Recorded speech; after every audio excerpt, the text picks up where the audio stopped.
Well, why don't we go ahead and get started? I hate to keep people waiting also, so hopefully we'll pick up a few more people. But I'm so glad to see so many of you here, and thank you for joining us. This is our community meeting. Some of our council members for PEI will be here as a council meeting in a way, but we have some great things to share with you.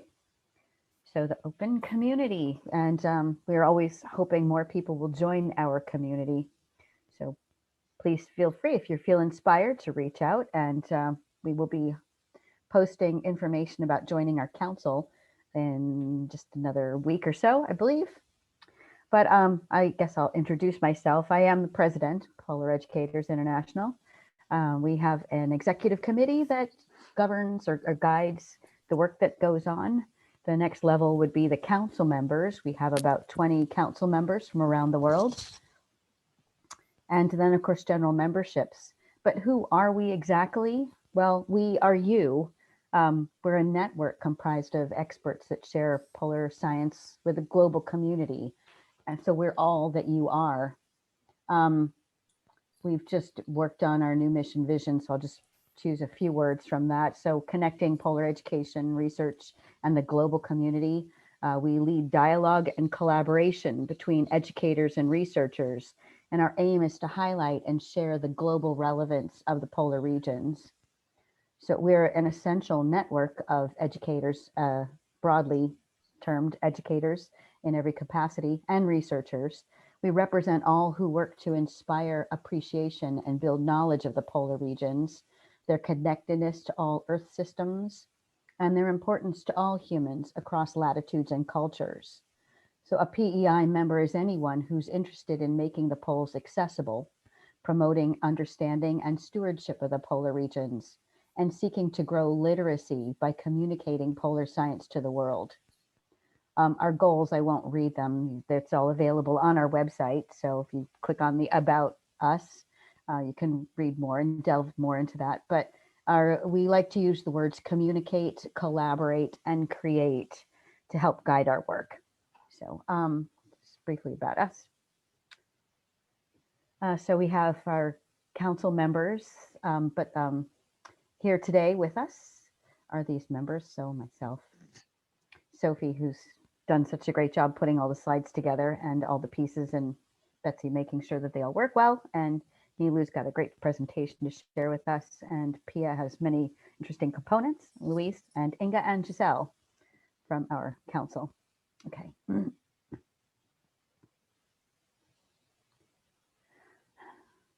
So let's see, this slide. So what will happen here, this is an interactive workshop, so we hope that you will help us and, well, I like to use the word play a little bit. I forgot to mention that too. I am actually an elementary school educator, so I work in formal education with younger students. So forgive me if I use some of those terms. So if you're new to our community, we hope this will give you an idea of the work that we do as a network. We're going to share with you some of the work that our members do within our communities, our own communities, and hopefully give you an idea of ways that you might like to participate and join our community. If you're with us already, we have some projects that we've detailed a little bit here. So ways that you can become involved in this upcoming year if you haven't already. So we're going to think about engaging you in our polar resource book. And oh, that's right, I'm a timekeeper. I've got to make sure we keep on time. We're going to share some science activities with you. The events that are coming up that lead to our PEI Iceland conference. We were supposed to be doing that this spring, but I guess in light of course, the pandemic, but then the eruption currently. So maybe it was good that we postponed that until next year. But we do have some great events that are coming up to whet your appetite a bit and get interest built, and also involve you if you're not sure you want to go, but at least we can participate in some of the activities and fun. And then we've been working really diligently to involve ourselves in the Arctic Science Ministerial coming up. So we have 3 deliverables that we want to share with you too. So during the meeting, we might ask you to use the Zoom annotate tools. I know from my students' work, not everybody is able to do that. I think it depends on the version of Zoom that you have, is what my students tell me sometimes. But Louise is going to walk us through how to use annotate. Okay, so I'm Louise Huffman. I'll introduce myself a little bit later. We're just going to take a quick look today. If you haven't already used annotate tools, when someone is sharing their screen, you'll see you are viewing on this one, you are viewing Betsy Wilkening's screen. And right next to that, and on my example, we're sharing Sophie Weeks' screen. So you can see what's happening really in real life right now. And then on mine, when we took the picture of Sophie's screen, you'll see view options right next to the person. Yay, somebody's already using annotate down there. When you click on view options, go down to annotate, and then you'll get a group of things that you can pick, like the text box, you can type in words, or draw box, you can draw a line, or the stamp box, somebody stamped a heart. So what I'm going to ask you to do right now is to open your view options, find annotate, look at that list of things, pick out a stamp, and then Betsy, could you go to the next slide? There's a map of the world. So if you would stamp on there where you are right now, and we'll see where everybody is. So I'm going to get a stamp too. And I'm way down here in Southwest Florida in the United States. So we'll see where everybody is. So we've got a lot of people popping up in Europe, Alaska, Florida. Looks like Iceland.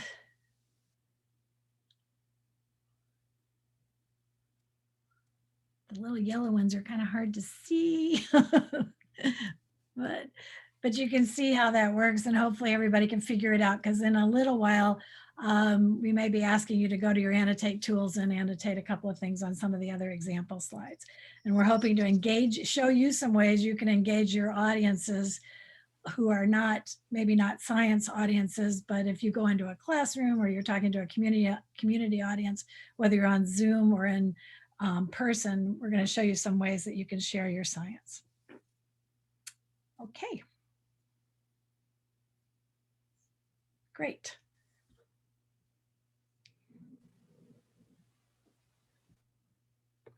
And when you're presenting, Betsy just cleared the screen, so you can see it up at the top. There is a clear when you're using this with somebody. You need to clear the screen. One other little secret: if you want to get your mouse back, you need to click the mouse in the toolbar, and then you get your mouse back. Okay.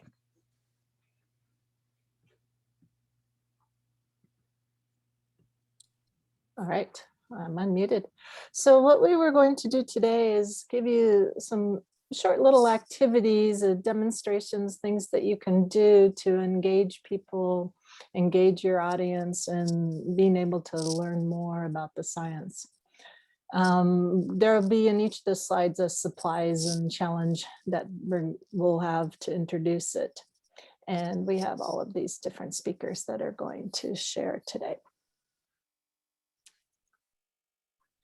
So for mine, I was going to introduce a phenomenon in the United States. When we're teaching science, a lot of our science standards have changed to be phenomenon based, where you're introducing a phenomenon to your students and then having them challenged to comprehend that, to investigate further, to learn more about that particular phenomenon within the larger context. So we have, for mine was supplies, was a ice cube and salt shaker and string, and you're challenging students to pick up your ice with a piece of string. And I don't think mine's working. So what do they say? That when you're trying to do a demonstration for science, if it's Biology, it'll crawl away. If it's chemistry, it'll smell. And if it's physics, it won't work. So maybe this is physics, even though I think of it more as chemistry. But basically what you would do is you take your ice cube and then you put the string over it and then you sprinkle salt on it and let it sit for 60 seconds. I'll try a second one and do the same thing. And I'll leave it to sit for a while and we can come back to it and see if it's worked. So we're gonna let that sit for a while. Let's move forward. What you're learning in this and what we're introducing to our students with this is the concept of the freezing point of water. So when you add salt, it depresses or it lowers the freezing point of water. And since it lowers the freezing point of water to below 0 degrees, when you add the salt to the ice cube, it melts a thin layer on top of the ice, and then the water refreezes around the string, allowing you to pick it up with a string. So now that your audience knows that salt water has a different freezing point than fresh water, you can lead them into understanding the formation and importance of sea ice. And in this lesson from the Polar Resource Book, it's where the audience creates and observes a brine channel formed in the ice. So one of the ice cubes there is just fresh ice. The other one is saltwater ice. And the salt gets expelled just as sea ice forms. And that's where you have a whole new ocean ecosystem with a lot of microorganisms living in that. So you can see these are directly from the Polar Resource Book. An example, it shows some illustrations of it, and then it shows how scientists do this out in the field.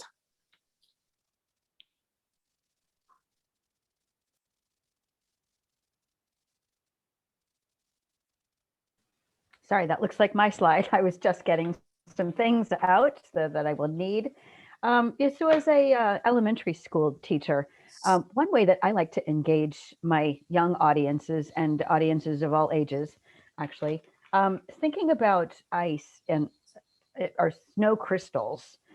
One issue that I have from basics of snow and the structure of snow, and thinking about that as molecular structure of water and how ice then freezes, and how students at young ages, of course, we all like to get our scissors out and take a piece of paper and fold the paper and cut out beautiful snowflakes. But usually the easiest way to do that is to fold the paper and then fold the paper again, but then you end up with square snowflakes. Pretty hanging from the ceiling in an elementary school, but not exactly correct. So a couple of ways that I like to introduce this topic, and I've used materials from a website called snowcrystals.com. It does have a lot of material available and some really beautiful photographs. But I also wanted to mention one of our council members, Tim Martin, who's not on the call right now, has taken some beautiful images of snowflakes, snow crystals, ice crystals, whenever it snows around his house. So the next slide, there's a link actually to a video that he has on YouTube that you can access. And I'm sure he would be fine if you reached out to him and asked him for some of his photographs to use for this. But I like to, the snowcrystals.com has lots of snow pictures. So I've taken images of those and just made cards that I lay out on a table somewhere.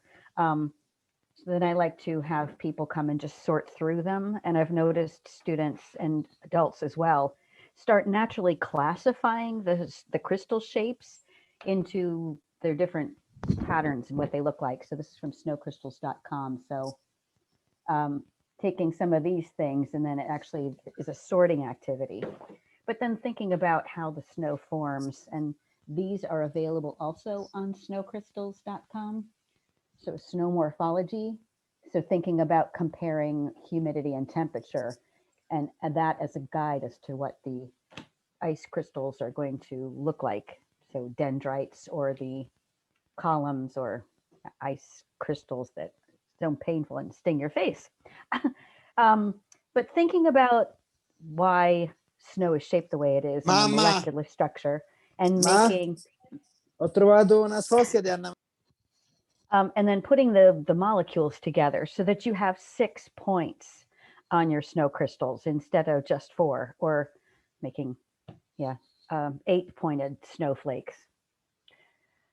And Joanna's telling me if you fold your paper and cut out snow paper in half in thirds, yes. So I have a spatial folding problem with paper, and as I try as I might, I always seem to get it wrong. Anyhow, I like the drawing activity. So I've had this where I've collected snow crystal shapes that students have drawn using my bag of markers, anything blue I like to use. And then I collect them, and actually on the third image there, putting them together so that they make a ice core kind of a shape, and thinking about snow piling up over a large period of time and how the mass of that starts compacting it. But Louise is going to talk more about that coming up in a presentation slide she's going to do. So I thought, just as a fun activity, what we could do is go ahead and try using Annotate, or if you would like to do some images on your own and then upload them. I guess let's move to the next slide, Betsy. See, I should make this a large screen. So if you want to, right here, take your Annotate tool and draw on the slide itself. Let's see, I'm going to make this a blue because I like the blue. So I like to tell my students to start out with, oops, it's hard to do this without a mouse. Ah, nope, that didn't work.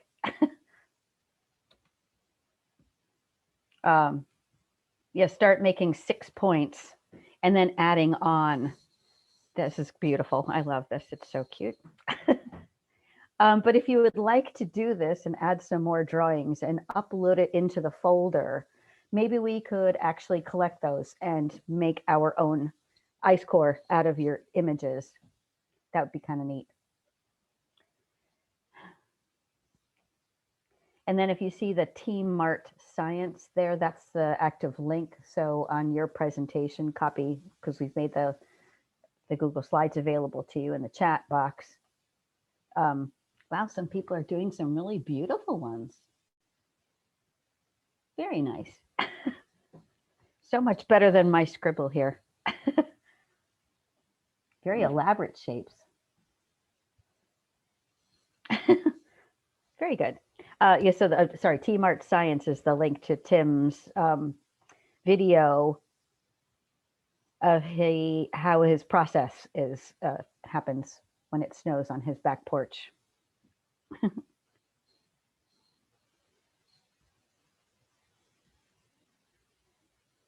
Very creative artists we have. Who doesn't like to draw and color, right?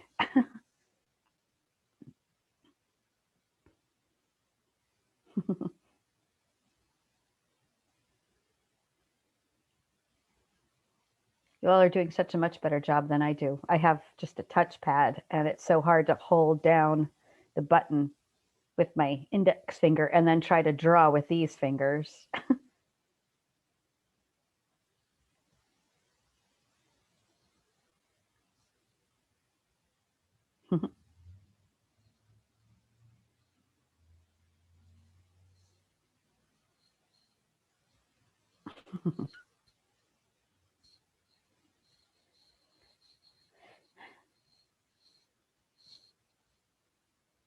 Beautifully done.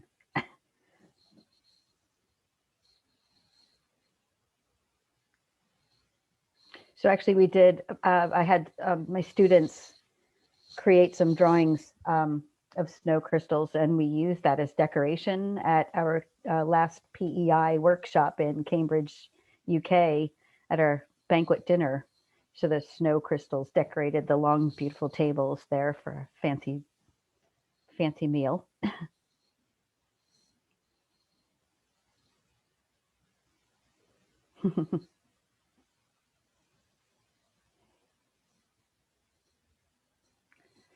Actually, I hope it's all right. I'm going to take a screenshot because unfortunately with Annotate, it goes away after we switch.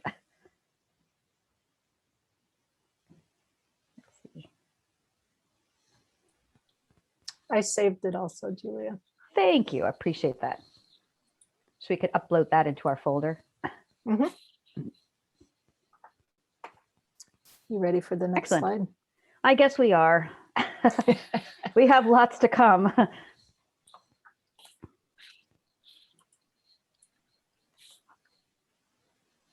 Oh, I get snowflakes all over my, it's cool. Sorry, everybody. I don't mind. Very nice. So I'm here really briefly to, oh, not that slide, the one before, please. Okay, One let before, me one get before. back. That's okay. Just a sec. I'm here to just tell you a little bit, not tell you about permafrost, but tell you about a way of introducing permafrost. I really find that promoting dialogue is a hugely impactful tool in education. So rather than giving someone an answer or giving someone a fact, to put together a kind of presentation that promotes dialogue. And I chose permafrost because there's such great change in the Arctic, and it's great to get people talking about that change. And although this may look like something you would do with children, in my experience, things you do with children actually work quite well with adults. Because they talk on a different level. So the supplies for this, I didn't tell you beforehand, are grit, sphagnum moss, which you can get from a garden centre, soil, water. You need a plastic box, you need some toothpicks of modelling clay if you want to go down a very elaborate route. An even more elaborate route, you might need things like nail polish remover, like acetone, or rubbing alcohol, surgical spirit, or perfume, or carbonated water to play with these ideas. And basically the challenge here is to make earth that's frozen for at least 2 consecutive years. The background to it is a big question. What's going to happen when the permafrost begins to thaw? Well, it's already begun to thaw. So what is happening when permafrost thaws? And to think a little bit about Arctic amplification. And if you're working with an audience that's non-scientific, you might want to just introduce a few terms that they can play with and take away. So next slide. In this one, I give you a quick recipe for permafrost. So basically equal volumes of garden soil, sphagnum, moss, grit and fine gravel, and 4 times that volume of water. Mix it all up into, you can't see, I'm holding up a big bowl of gunk. Oh, you can't really sort of see, and I'm not going to tip it up because it's full of permafrost mix. And all you need to do is mix it thoroughly and freeze it, ideally for 2 years. So at this point, you can introduce the idea that permafrost is ground frozen for at least 2 years. And once you've done that, yes, you put it in your freezer next to your ice cream and lollipops, and you can dig it out when you need to. Next slide. So the idea with the activity and the methodology, you could play the video while I'm talking, that's fine. With this methodology is essentially that you talk while you're doing something. So the process of mixing permafrost ingredients is obviously kind of mad, but in fact, in mixing those things together and getting physical, conversations begin. So I suggested a few things you could do. You could try and trap, once you've made your permafrost, you can try and trap nail polish remover or surgical spirit or perfume underneath your permafrost layer. You can also hide something. That was me hiding a little animal in the permafrost and then topping it up and putting it in the freezer. You can also create model houses like this one. And you can do an experiment, and this I will hold up and get on the computer like this. Here's one, or here's 2 I made earlier. I don't think I'm going to hold them in front of me. This one, the house is still standing up on my permafrost. This one, the permafrost has melted, and I'm hoping you can see that the little house on stilts, which is how houses are sort of built on the permafrost, is falling over. So the idea is to create a model of permafrost that will stimulate conversation and questions. And some of the questions that kind of came up when I did this with Anna Maria Troffaye was, we talked about imagining what it's like to live on permafrost. And you might have caught me eating an ice lolly halfway through that, because I think if you've got something in your hand that's cold, if you're somewhere that's not cold, it can help with thinking about things. What might a freezer underneath your feet be useful for was a question actually that the group of, I think it was 12-year-olds came up with. So instead of thinking of permafrost as a negative, cold, useless thing, to shift the conversation to it being a useful and positive thing, because then of course the next stage of the conversation is, well, what happens if it goes then, if you're using the permafrost because you're living on it for certain purposes and that goes. And then what kind of monsters hide in ice? That was a wonderful thing that came up in the conversation, and it may well open up the possibility to talk about microbes and gases and things that are embedded in the ice, and what happens if those are released. I think that's it. So my permafrost activity. I'm looking forward to you making permafrost later. Oh, and essentially the last slide is really the big question mark, is the uncertainty. So it may be, as a topic of conversation, uncertainty comes up. And I hope you can see that you can discuss these things on any level that you're at within your student cohorts, or as adults, or practicing researchers, or primary school children, or whatever. That's it.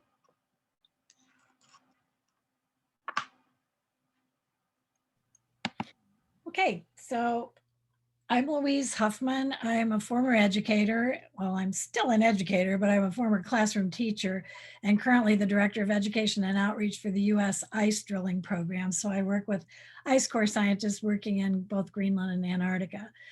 This is an activity that I call land ice, sea ice, or when ice melts, how will it affect sea level? And it's in the old PRB book, Polar Resource Book, that we are going to talk more about later, because we're doing an updated version working with IASC and SCAR and APECS, and we're looking forward to being able to bring that one out, and we'll talk to you more about that later.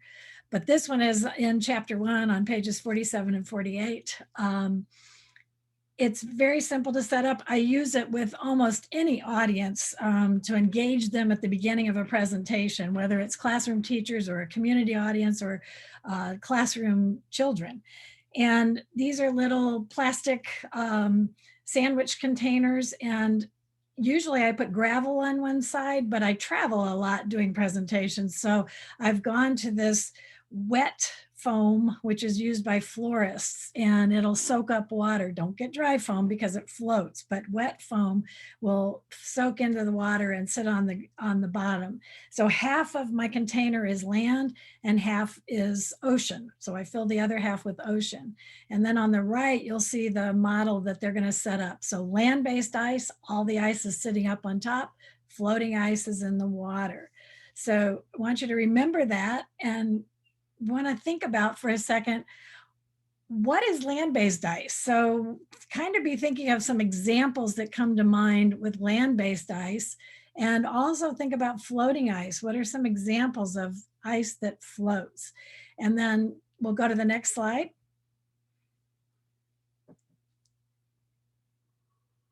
And what I'd like for you to do is go to your view options and pick your annotate tool again,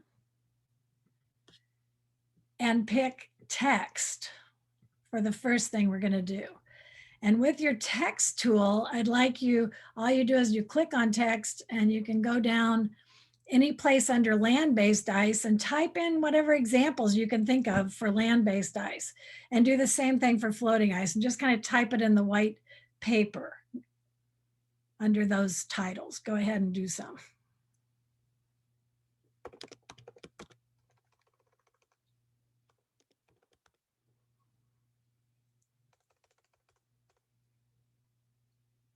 Okay, I'm seeing glaciers. See what else you can think of. Permafrost.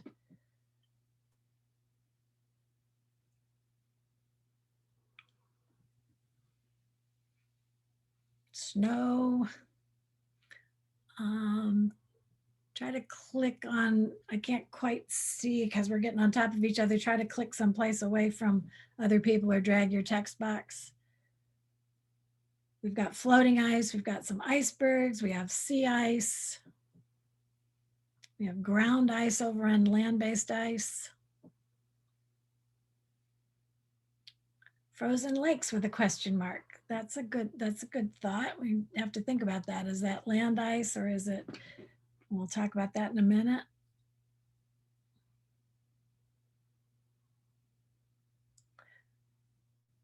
Okay, so I would think you know, some other ones we might want to think of besides glaciers, which are just other names, but we might want to think of ice caps that would be in Greenland and Antarctica, some of the big ice that we have. And then we've got ice shelves, which are ice that's slid off of the continent, still connected to the continent, but is floating. Great. Okay, so we're going to clear these off. And now I'd like you to pick your stamp tool, whichever one you want, pick heart or star or whatever. And now I want you to make a prediction. If we let our model melt, will land-based ice, we're going to ask the question, how's that going to affect sea level? Will it raise it, lower it, or stay the same? So take your stamp tool and stamp in the box that would say your prediction for floating ice and for land-based ice.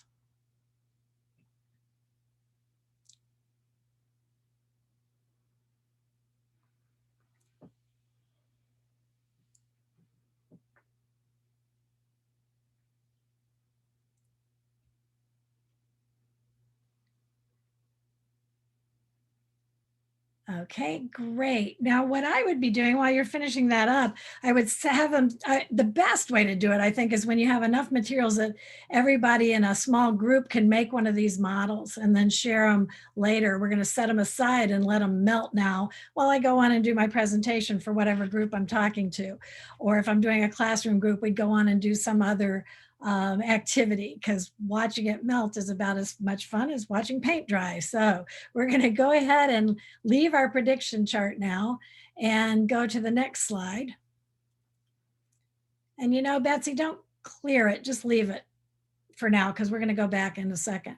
So if you look at the melted models now, where this would be at the end of my presentation, I'll say, let's go back and look at our melted models. For land-based ice people, if you set up that, did it raise it, lower it, or stay the same? So they would tell us, and we talk about that a little bit. And you can see in my example that where the line is that I marked, and you mark the line after you put the ice in, and then I let it melt. And you can see that the water rose up to the red line. And then in the floating ice, if you look where the line is, it stayed the same when it melted. So now go back to that other slide, Betsy. Now, you guys are a pretty amazing audience, because that's exactly what you predicted. And you are the first audience in the history of me doing this that pretty much had it all the same. And yes, we saw that the land-based ice did raise it. The floating ice did stay the same. But I can almost guarantee you that in almost any regular classroom or community audience that's not a group of polar scientists and educators, that they're going to be all over this this prediction map. And it's good for them to be thinking ahead to a prediction. And I like that they're predicting without their name on it, because they're doing it without any concern of being right or wrong. And we talk about that in science, it's not right or wrong. If you didn't predict correctly, you've still learned something. You've learned what it isn't. So it's a great activity for bringing up some good science concepts. The other thing is that now we can go and talk about real world examples. So if we have glaciers on Greenland and Antarctica melting into the ocean, those are land-based ice, they're going to raise sea level.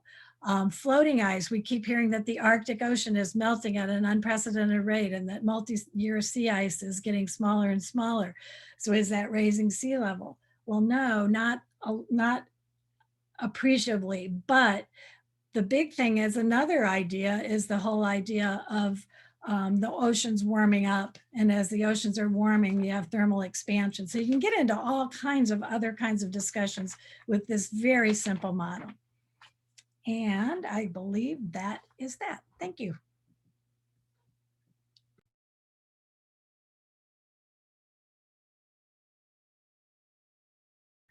While we're getting set up for this next one, I want to say one more thing. If you're doing it for a big group and you don't want everybody to have their own hands on it, you can do it in bigger containers, like a fish tank or a big plastic tub of some sort, and set it up with gravel and water that they can watch.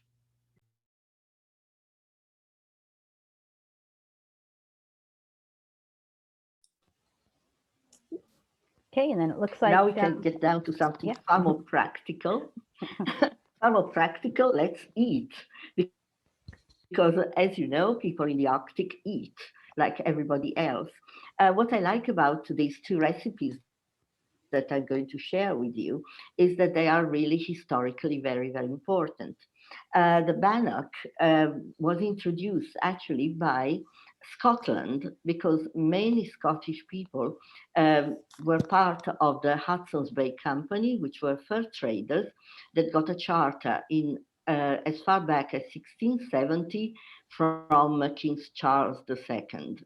And they first came into Indian territory where they hunted basically to extinction the animals. Then they moved up north and they got into Inuit country. And then the Inuit, who were just used to hunting for themselves, started hunting animals to give fur to the Hudson's Bay Company people. And of course, if they hunted, they couldn't give food to their families. And they stopped being native, being nomadic, and started going towards the forts where the Hudson's Bay Company people were. So what happened was that they started getting flour, butter, all the Western items of a Western diet. And so they started using it to make food. And now we think of bannock as typically a staple diet of the Inuit, which in fact is completely wrong. But anyway, this is the recipe that you can see. And if you want to make a screenshot, then tomorrow you can try to have your Sunday breakfast or whatever with any type of flour, baking powder, water, butter or lard, a bit of salt. This is the absolute basic one. We can have the next slide, Betsy, please. So we can see very quickly how you do. It's very simple. You mix flour, baking powder, and salt in a large bowl. Then you pour melted butter and water. Next, thanks. And then you just stir with a fork and you make it a very fluffy mixture.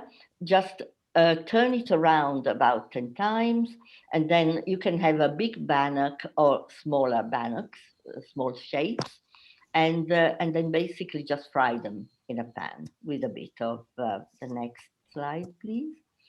You can see them here being cooked. And it can be done in whatever habitation you are, in Indian country or Inuit country, 15 minutes on each side. You can see here a native doing it actually on some campfire here and using some fat to melt and then make bannock. The next one, please.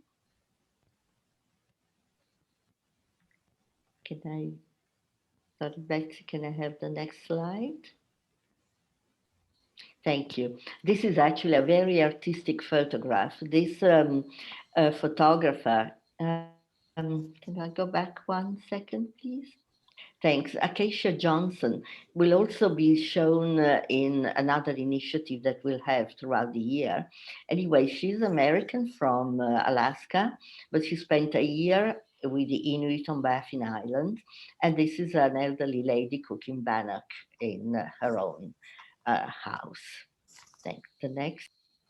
And another item that we can talk about is pemmican. Pemmican is the other way around because it was invented actually by the Cree, the tribe of the Cree Indians of America, and its work, pemmican was a word for fat or grease. And it's a very good survival food and for long journeys, and it was adopted, in fact, by the European explorers, and such as Nansen, Amundsen, De Long, all the other. And also, it's very useful to have some high-calorie meals. In fact, you, who are very sporty people, can make your own and take it on hikes and excursions. Very simple again, dried meat. I mean, of course, they say elk, caribou, etc. We don't actually find that in our supermarket. And Captain Scott, for instance, on the journey on the South Pole, then you mix it with cranberries and blueberries, mash them with a mortar and pestle, and then put them, mix them together very quickly. Next. There's some fat, which could be from animal fat, or if somebody is vegetarian, you can have a mixture of peanut butter and honey and pour it in the mix. Then you absorb it all, and salt and pepper if you desire. And then just make it into a small shape using some plastic, and then keep it wrap it up in foil, and put it in a sealable plastic bag for long storage. And okay, and Joanna, that's from Alaska, tells us that commercial substitutes are pilot bread and Spam. But this is kind of more historic. It's a lot of to think about making your own pemmican, and then you feel like really an old type explorer. I think that's about. Okay, thank you. All right. So what we wanted to do next is what we call a waterfall, and ask you to type in the chat, but just wait to enter until we tell you to hit enter, and then we'll all enter at the same time. If you have a best polar icebreaker that you use or something that you want to share with us, go ahead and type it into the chat now. I'll give you a minute or so. If you want to leave your contact information, you can do that too with an email.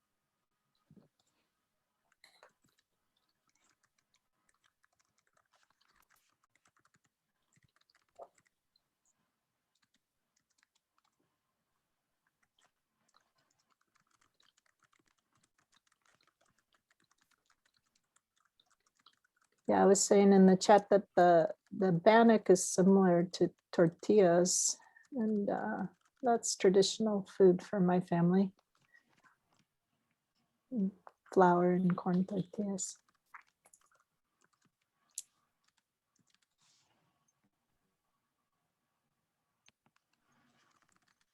And then a lot of the indigenous tribes around us, they'll make fry bread that's similar. So the Navajo fry bread is really yummy. We make Navajo tacos and things like that. I think a lot of people can relate to the bannock recipe.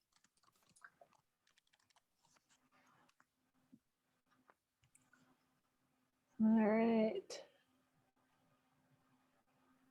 Everybody getting close? Let's go ahead and hit enter. Yay. So an ice cube, the fastest way to melt it. That's especially nice in hot weather. It'll melt really quick, huh, Louise, in yours and my environment.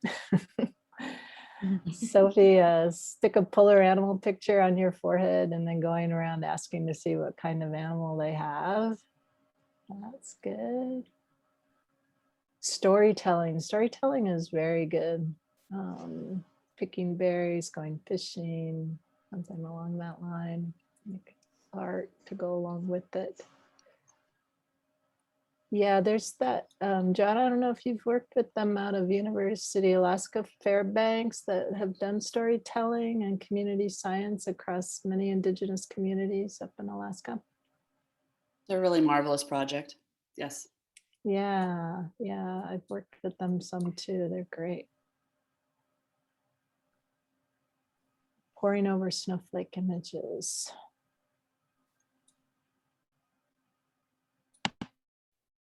All right. Well, if you come up with other ideas and you want to share them, go ahead and put them in the chat as we go along. I'm going to move on.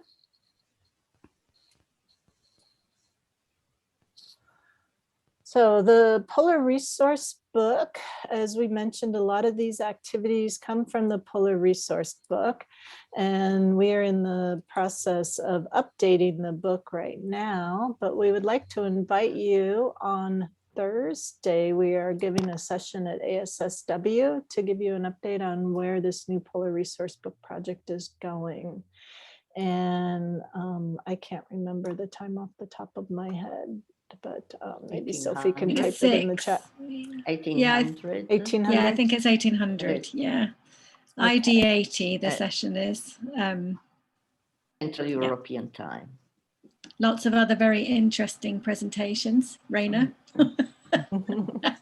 in that workshop too. It's the cryosphere education and outreach stroke capacity building.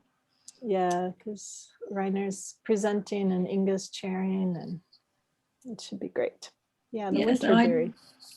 Yeah, so I don't know if people know much about the book, but most people who are in polar circles know about the Polar Resource Book. What we have done is put the original version online now, so far more people can access it and download it. And what we'd like to introduce at ID80 is how we begin to review and update the scientific content, how we begin to include new educational materials and tools and technologies that have emerged over the last 10 years, and how we can include new important scientific content in it.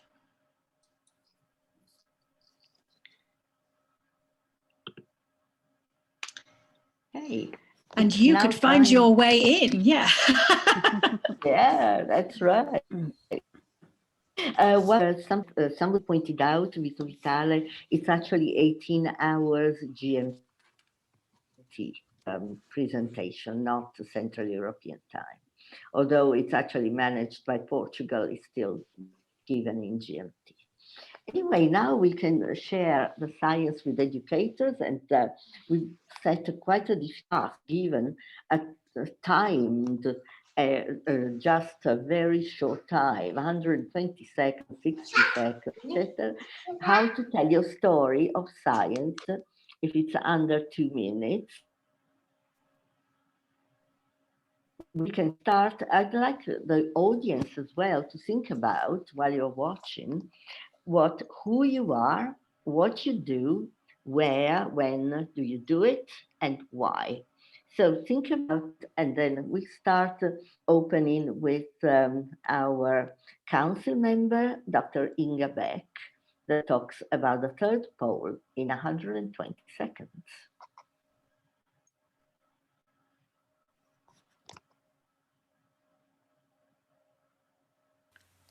This is the Arctic.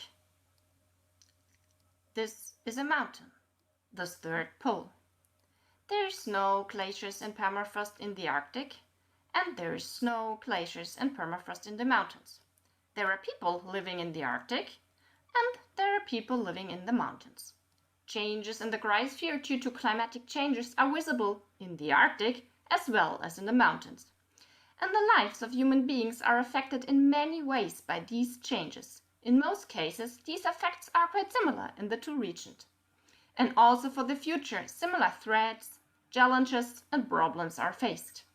Hence, PEI decided to much more include the third pole in their activities to foster the exchange of knowledge between the two regions, the expertise, the tools and methods, and finally to benefit from each other. I am Inga, a scientist who used to work in the Arctic, but now I'm working in the mountains for outreach and education. I see that the mountains are much closer to many people's daily life, and that there are even more people affected by changes in the mountains, not only those directly living there. Foster the awareness for the environment of these people and motivate them to act more sustainable might be easier when talking to them about their environment and not the far Arctic. But finally, it will help us to save our pools as well.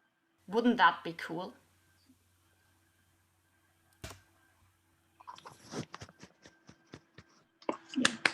Yes, reaction. There's the reactions. That's wonderful. Very Thank you, good. Inga. That was great. you. And now the next one is Professor Giselle talking about social science and indigenous knowledge in 60 seconds. Hello, everyone.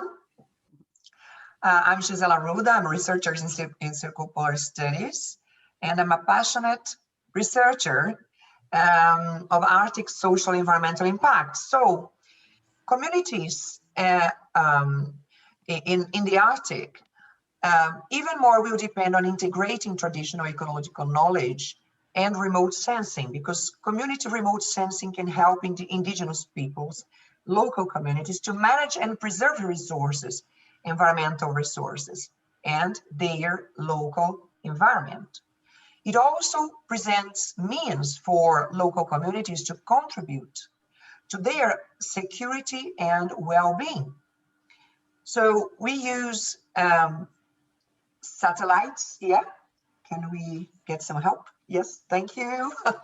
We use satellites, remote sensing, to map important areas in order to create secure paths for hunters and local population to perform their own activities, because local communities possess an immense knowledge of their environments and practice knowledge, know-how, skills. And when we integrate science and traditional knowledge, we can guarantee, we can ensure that local communities have well-being and security for their daily activities. So it's for this reason, can I have the latest important? Yes.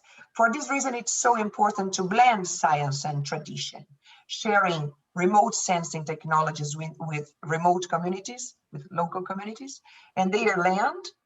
It's an important tool to address the negative impacts, the transformational impacts of climate change, and scale up important climate change adaptation.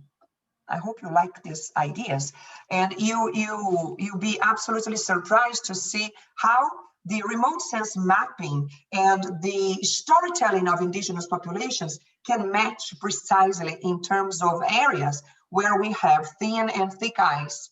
This is absolutely amazing. Thank you. Thank you very much, Giselle. And now we call Dr. Neelu Singh, Plastic 60 seconds. Who has the great Valba? Hello. Right. Hello. Now. Hello, everyone. Hi, Neelu. So first, I will talk about myself, who I am. As you can see, my name is Neelu Singh, and I'm Vice President of APECS, Association of Polar Early Career Scientists, and PEI.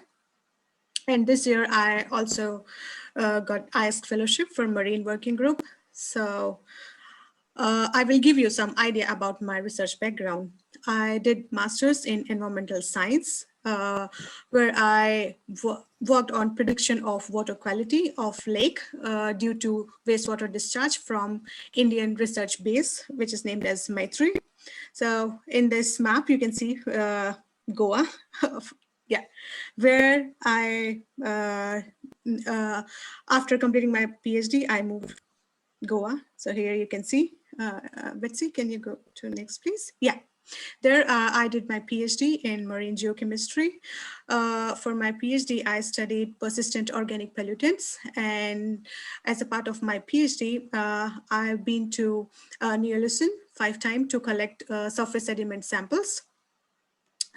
I defended my doctoral thesis in 2019. And after completing my PhD, I moved to around 7,523 kilometers to Svalbard. So presently I'm in Svalbard, where I'm doing my postdoc at a Norwegian Polar Institute. Yeah, next please. Okay, so presently what I'm doing and what is my research interest? I'm interested in microplastic.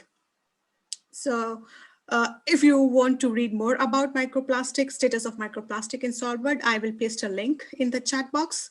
There is an article which is recently published in January. So with this picture, you can find out what could be the way of microplastic so that it can travel to places like Arctic or Antarctica. So with this big red arrow, there is a possibility that it can travel through the air currents and also with the ocean currents.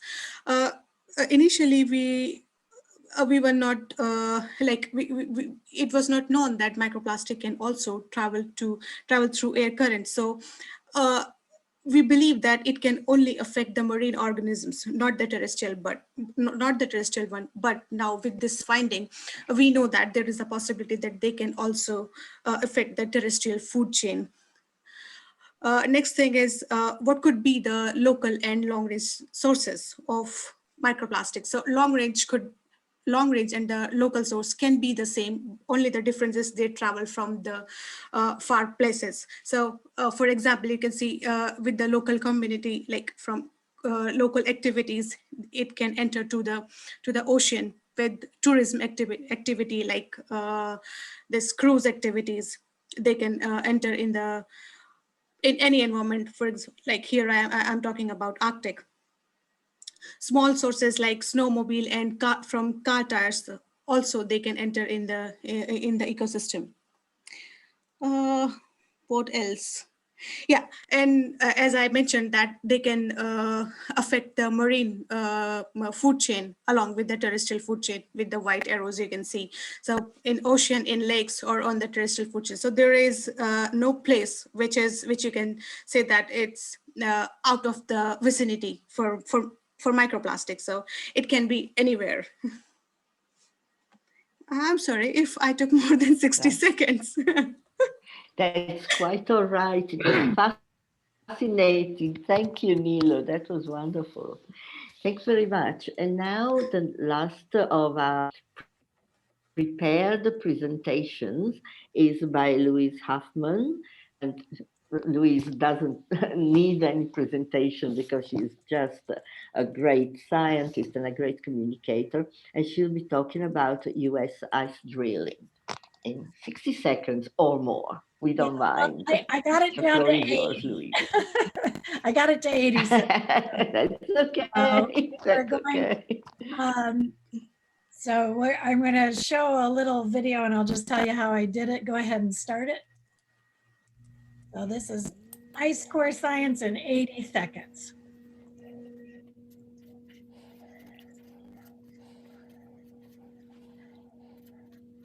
So snow falls and it lands on the surface. And after many different years of snow falling, layers begin to build up year after year.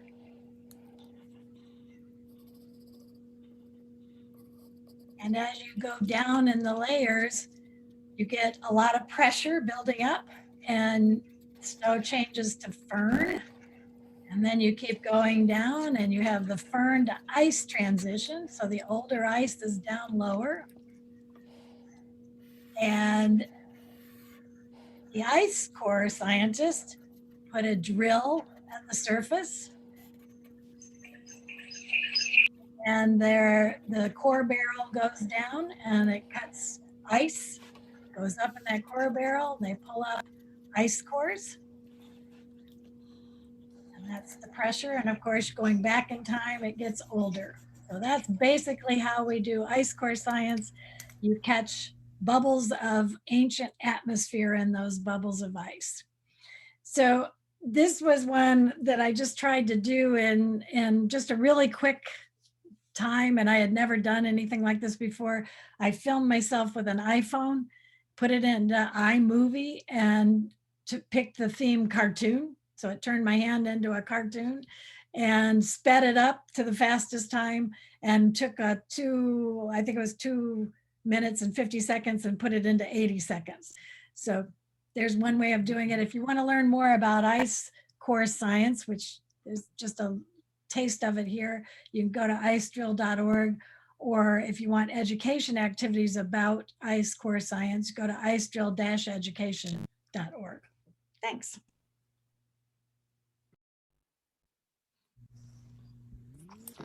Very good. Thank you so much. That was a great tool that you found. Very interesting. Now Sophie can take over from me. I will if I unmute. So I am going to try and invite you guys out there who we don't know to share something of your science. Maybe we won't be that strict about the 60 seconds, but does anyone, would anyone like to volunteer? Or shall I do that awful thing that teachers do in classes and pick on people? All righty, I'm going to pick on someone. This is a quick way of getting rid of everyone in the meeting. There is a Paola Miconi here. You may have to translate. She won't. There is who's good with Italian? They've only done a few hours of polar science. So they could say what they've learned. They could say what they've learned about. That would embarrass them a bit. I think we're going to have to go for Odur then, unless someone else is volunteering. Yeah, I think so. That's safe. Odur, would you share a little bit about your amazing polar science in Iceland with us? Well, I have been making an inventory of Icelandic glaciers. Of course, many of the big ice caps are very obvious and have been mapped to quite some extent, but there are many, many small glaciers that had not been mapped prior to the end of the 20th century.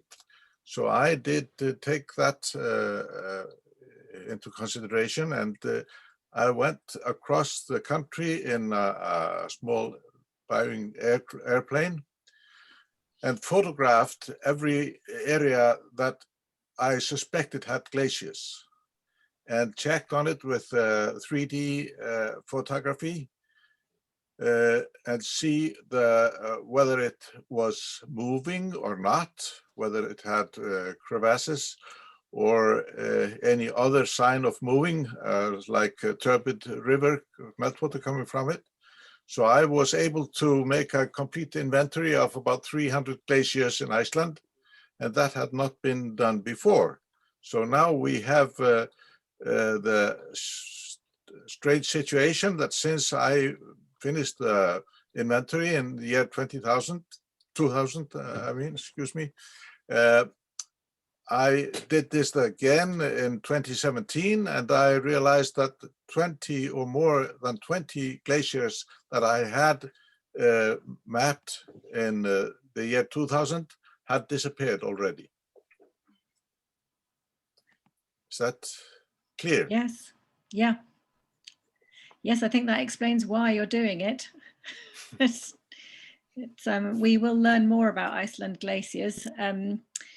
Well, you will all learn more about them if you come to our workshop in Hoffen next spring.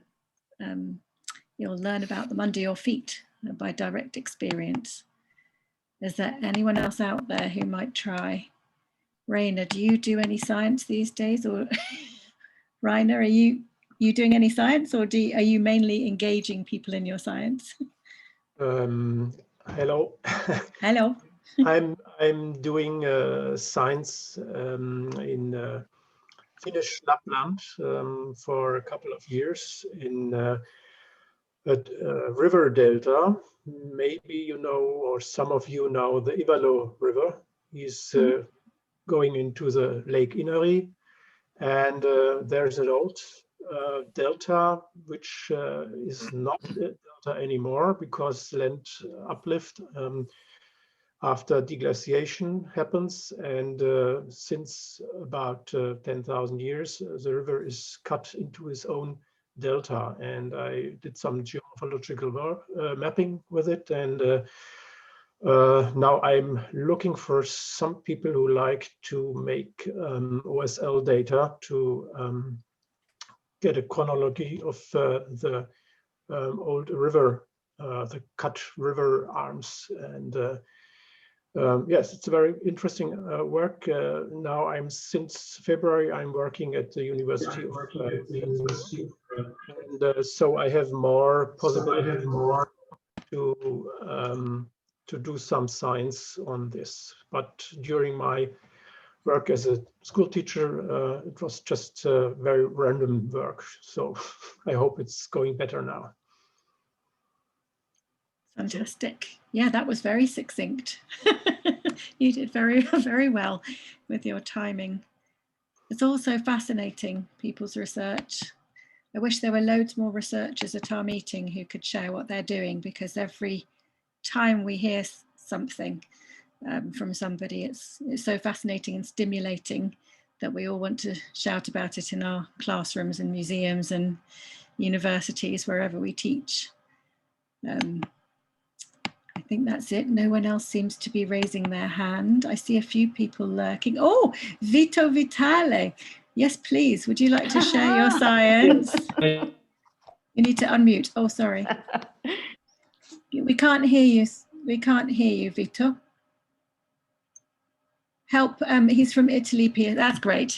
Okay, Yeah. so it's okay. 2 minutes maybe hard work for me. Maria Pia, no, then can be a challenge. But okay, Vito Vitale, I work for the Italian National Research Council, engaged in polar science since 1985, mainly in Antarctica, then in the Arctic. What I do, I'm an atmospheric scientist, and my interest about radiation and energy budget and the influence of atmospheric composition changes on this budget and process, and are derived by this process on the surface mainly. I work, I say, in Antarctica and in the Arctic. We have a station in the Arctic. We work at the station in Neolith. I was the promoter, the PI of the Climate Change Tower project in 2009, and we have instrumentation in our station in Antarctica too. And why I make this job? Of course, as a physicist, energy is the key inputs for any physical system. So okay, it was sometimes it was also a casualty. Solid geophysics to fluid geophysics, just for a casualty during my university study. But I'm very happy to make this job and try to understand the interaction between atmosphere, ocean, cryosphere, and biosphere. This is my interest, to promote interaction, and that's it. Well, that was amazing. You just managed to bring in the atmosphere, the marine, the cryosphere. You just brought everything into your research that can. Anything wonderful. Is linked and system. You know, then the coupling of the domains is fundamental for a good projection of the climate change. So it's and I think a need. It's what you name in the science. It's climate system is a complex system, and you need to analyze in a holistic way if you like to better understand and foresee correctly. Absolutely. I think as educators in different environments, we agree that there's too little systems thinking. There's too little thinking about the system as a whole. So this is something we're very interested in weaving into education, systems thinking and how things are interconnected, people and environment as well. Fantastic. And do you go to the Concordia station on Antarctica? Yeah, I was 9 times in Antarctica, a couple of times in Concordia, and we have a station connected with a network for radiation, accurate radiation measurements. It's the Baseline Surface Radiation Network, and other colleagues from my group routinely move every year in Concordia. But I also engage in the management of the polar activity, Italian activity. So in some way, I'm always connected with what happened in Antarctica. Well, I should say for any who don't know that I think Concordia is the most remote research station on Antarctica, and it's very brave of you to go this far away to this remote location to do your research. You certainly are in a very extreme location. Yeah. Fantastic. Thank you so much for volunteering and being brave, and thank you for speaking in English, which is fantastic. So thank you. We very much appreciate it. Is there anyone else lurking in our gallery of people who'd like to share? I think that's it. I just want to report one thing, which is a smell-based thing that you can't smell, but I've had my permafrost defrosting here, and I've just smelt the surgical spirit that I embedded underneath one of my layers of permafrost. So I couldn't smell it when it was frozen, but now the gases are being released from underneath the permafrost. Anyway, that's it for me. Next slide, please. Okay. Okay, that's one of the next activities that we'll talk about it later on, and for which I really need not just the people who are present here in this, but please get all of your other networks interested, because we as Polar Educators are attempting something which is actually quite brave, which is to have a 24 hours equinox feast, a share-a-thon to share science, and later on you'll see the program. And if we want to do it 24 hours, one for each meridian. So because we want to engage people in Australia, people in Japan, all over the world. But of course, we need help from the vast network of researchers and educators and scientists that each of you knows. So we'll have to really get together, because otherwise we won't be able to do it. We try to make an initial plan, and I'm responsible together with Betsy and Giselle for it, but I'm hoping many more people will join me in sharing the organization of this quite remarkable attempt to bring the polar educators and the polar research and education to the wide world. And in each hour, we plan to have a world expert to do a kind of TED Talk type discussion and on a polar subject, then get a polar musical interlude of something which is related with polar. We could have Pekchakucha, the chit-chat Chinese, which are these interesting talks where each slide lasts 20 seconds. You had 20 slides. And then we can have snap talks, short films of polar activity for each hour. And of course, we'll have to share the comparing of it, because nobody can manage 24 hours.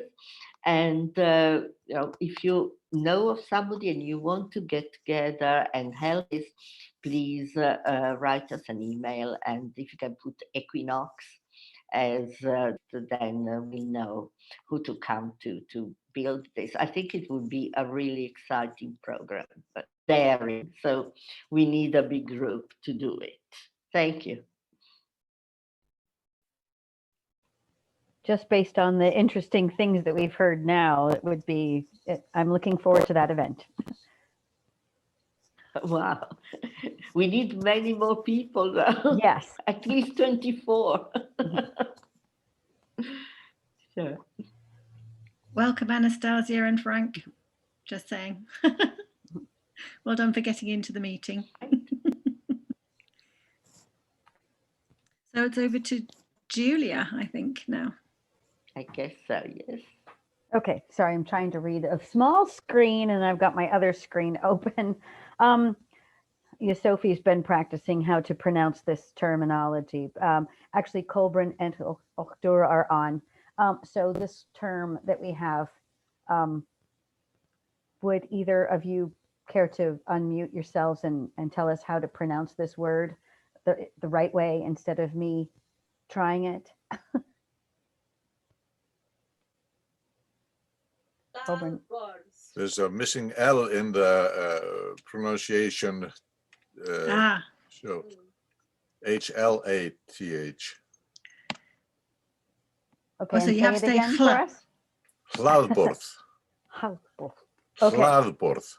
That's if you put the accent very firmly on the first syllable. Hlaðborð, not Okay. hlaðborð. Hlaðborð. All right, so I'll call on you again in just a minute, so don't unmute yet. So this term that I think it's very apropos. So a loaded table or a buffet. So I'm imagining the Thanksgiving dinner I did not have this past year, and a table full of food and a little something for everyone. So leading us up to our conference time in Iceland for next year, we put together a list of all kinds of events, a loaded table with a little something for everybody. I hope everybody will participate in all of the events, but you could pick and choose which things you like.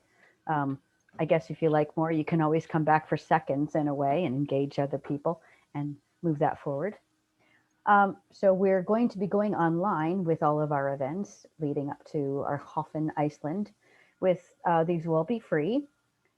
We would be posting the sign up actually on Eventbrite, but right now we haven't set up the links for that just yet, but we will be connecting with us on our website and we'll post the signups there. That's going to be running for the next few months. So throughout the summer season, well, spring, a little bit of fall, summer season.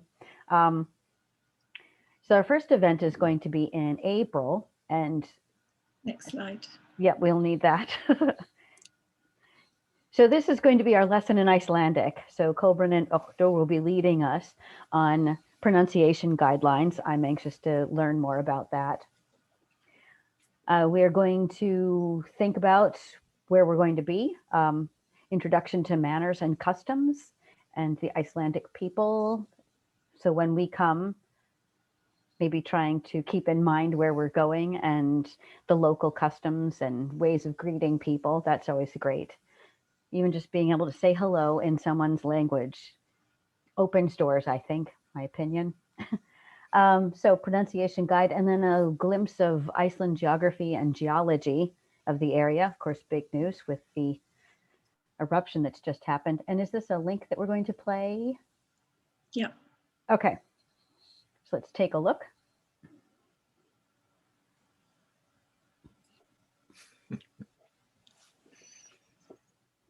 Eyjafjallajökull. Underneath the Eyjafjallajökull glacier. The eruption at the Eyjafjallajökull glacier was the volcano underneath the Eyjafjallajökull glacier. According to reports, the three eruptions of Eyjafjallajökull on record have eruption under the Eyjafjallajökull glacier. Iceland's Eyjafjallajökull volcano roared back into life just weeks after it erupted for the first time in nearly 200. Thank you. Yes, I will hope not to sound like those people mispronouncing terms, but I'm sure it will happen. So I apologize in advance.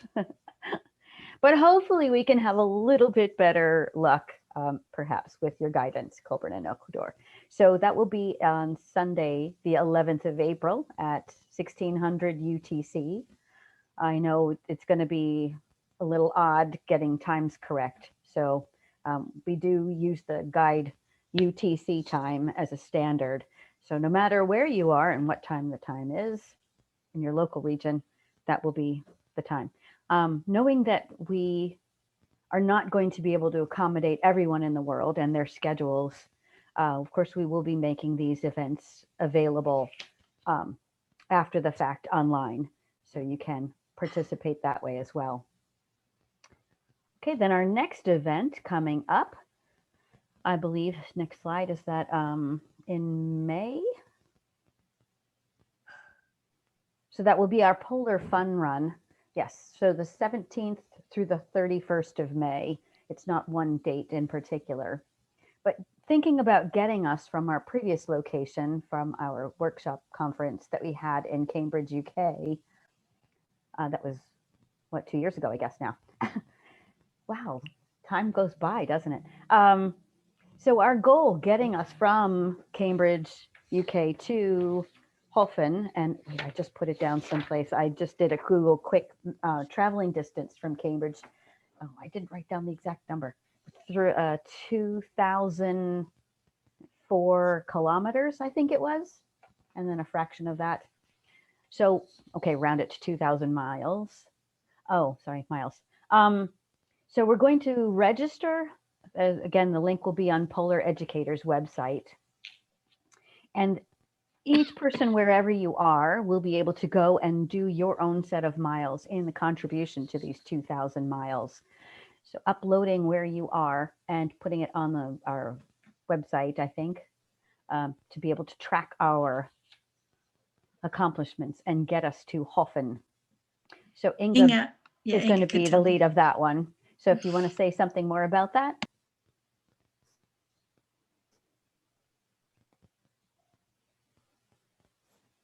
Is Inga still on with us? No. Oh, okay. All right. I won't wait for her then. So dedicate your walk, run, hike, ski, climb to PEI's online path from Cambridge to Hoffen. Maybe I can put in some paddling miles in there too. That's something I enjoy. I'll have to keep track of that. Okay, our next event then is going to correspond with the start of the summer. So summer solstice. That will be on the 20th of June at 1800 UTC. So our Science Arctic Art events, or event, but we're going to be featuring several projects. One of them I have to get started on, note to self, let's hurry up and get this going. I have been playing with some ideas about collecting sounds from people and doing a sound collage. I've done a couple of these now, and I'm really looking forward to doing some more, but I've always wanted to do something with the sound of the ocean water and the air and the interactions between those. So the warming oceans and how that contribution then is picked up by the atmosphere, and perhaps the atmosphere also having a conversation with the ocean. So I am starting to collect some sounds of ocean and air interactions, but then what I would like is to have people thinking about feelings about the ocean and the temperature of the ocean, what it's like to, be connected with the ocean, and then thinking about how that is recorded in and transferred by the air, thinking about ocean air interactions and air currents and how things affect others. Can Vita help you? That would be wonderful. Our new Vito. friend, our new friend. Right, so thinking about that, that would be wonderful. Vito, if you wouldn't mind. No, sure I understood what you like to do. Well, your research is the ocean and contributions to the atmosphere. But if you like to transfer, I understood, to sound, I believe then wind and waves are the more obvious, because waves come from wind and both have some sound. Yes, of course. So I've started collecting those sounds, and then I would like to partner that up with voices from around the world and people responding or thinking about that interaction and reciting lines of poetry or just feelings about that. And then I would like to take all these sounds and mesh them together into a sound collage. Okay, if you like to sound, I believe it, and this is the only, the more obvious connections. Otherwise, for example, if you are looking to the heating, to the fluxes, sometimes the most you can see sometimes visual, but need hot much more. Yes. So sometimes you can have on the land, even you can see very thin layers that are turbulent. But okay, for sound, I think the most obvious, but eventually we can talk with some marine scientists eventually to fit with sound, but waves. Yeah, if you sound, the waves are the only I can image as obvious sound from the sea. Fantastic. Yes. And so I am investigating ways to collect these sounds from people and people's voices. So if you have some thoughts about that, I would be anxious to hear. I have spoken with a few people about platforms that are available online and easy for everyone to use. And then, as some of us know, recording sounds using a headset with a separate microphone obviously gives clearer sounds than just using a computer screen. Built-in thing. So that's going to be one part of it, and that will happen possibly live. So collecting the sounds live. I was thinking maybe going into a separate room or a separate website to collect that at the date, but it might have to be done outside of that platform. I'll have to see. But we have Tim Martin, our artist member of council, who he does beautiful ceramics and pottery, but also photography of his snowflakes and all kinds of other interesting art that he's involved in. And so we'll be hearing from Tim, and then also thinking about the art-science interactions of his work. Indigenous artists, so we will be getting some of work from them, from our different members who know people that produce art in the Arctic. So I'm very anxious to see what we have there. We don't have specific names at this point in time, but we are working on that. Icelandic poetry. O'Doher shared with us a beautiful poem, he and Kolbrun, at our last council meeting, I believe it was. So I'm very anxious to hear that again. Kind of made me cry a little. So I'm happy to shed a few more tears on June 20th. And let's see, then we also have Sophie has some other side artists through her work that she does that we will be hearing from. So again, the interaction between science and art and thinking about the ways that those two overlap. Sometimes scientists are inspired by the way artists can present information, and sometimes artists are inspired by the work of science researchers and makes them think about things in a different way. So we wanted to delve more into that interaction. This image is a piece that probably Kolbrun and Oda know already. The artist Katie Patterson created a telephone number and set up microphones that caught the melting of the unpronounceable glacier that's there.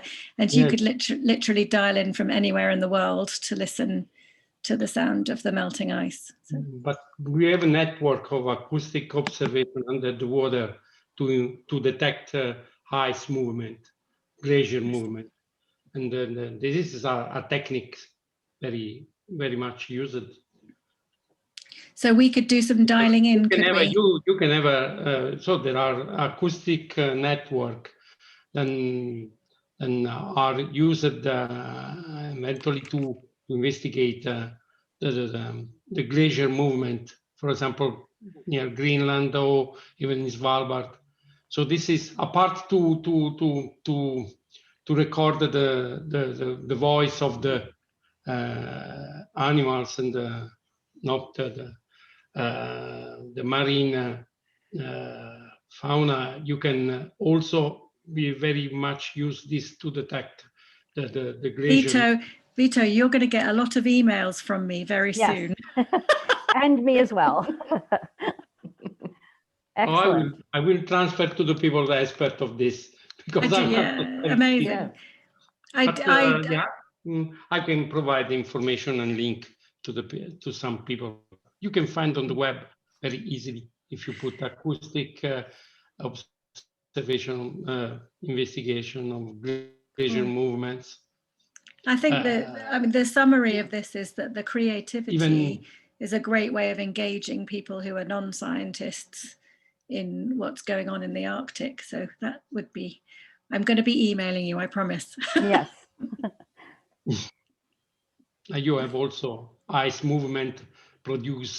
This is typical in Antarctica in the evening to go near to the sea, mainly when it's the season in which the ice pack can break, and just to stay there and you can listen. And in a silence, you Oh, can. I'm crying. It is, I've never been there. Yeah, very moving. What an experience. Okay, we need to. Thank you, Vito. Vito, you're coming to the art event, I hope. Yes. Yeah. Sorry? I hope you'll come to the art event on June 20th. So yes. Yeah, I'll read. Do 20, yes, but not for now we are not allowed to move. So we have no permission. Yes, yeah, we're all online. We're online. Yeah. Exactly. Yeah, and this can be, depending on my agenda, we will see. Okay. Okay, and then exploring polar worlds with interactive technology and ways that technology is being used in new and creative ways by educators and also researchers. That will be taking place throughout August. So we were thinking that would be great to help educators getting ready for the upcoming school year and how that will all shape lessons and how to engage other students. So Joanna is going to be leading up that. Joanna, are you still on with us? Yep. No, this should be kind of exciting. The goal is to have pretty short, sort of little bit of information on how to use a couple different technology tools. The focus sort of unusually won't as much be on the particular science content, but of course we'll be typically using some polar region content to talk about those tech things, but all of us have learned a great deal in the past year. And as we all continue to change how things are being taught, are learning even new things now. This last week is my first week back in the classroom with kids face to face. So I have been experimenting with even different technologies. So I might have to change up what I'm talking about. But anyway, the goal is really the focus on how can we be more flexible using technology to teach a wide variety of audiences. Right. Excuse me. And then, yes, the share-a-thon that we've heard about, and that will be going on for 24 hours, of course, from the 22nd of September and through the 23rd. So that will be, of course, in relation to the start of the autumn. Then our Iceland actual conference in person sign up will take place on the 17th of October on a Saturday. So yeah, we will be hosting a party online. We hope this works out well. So thinking about a social time, if we were all going to an event and in one room together, having some drinks and some food. So we might want to pull up Pia's recipes that she presented and have that as some snacks for ourselves while we're enjoying some celebratory beverages. Of course, the beverage that we need to start out with is some Brennivin, which thank goodness my son happened to find in New York City and gifted me with a bottle. I've used it for a few recipes already, and I'm finding this very delicious, actually, even on its own. But mixed with some other things, it has a nice, interesting flavor to it. So highly recommend starting out with that. It's called the Black Death in Iceland. Yes. Oh, okay. And is there a story behind that that you can share with us? It's the label is black. Yep. And it causes death in certain instances, certain cases. Don't drink too much, the whole thing at once. Yeah.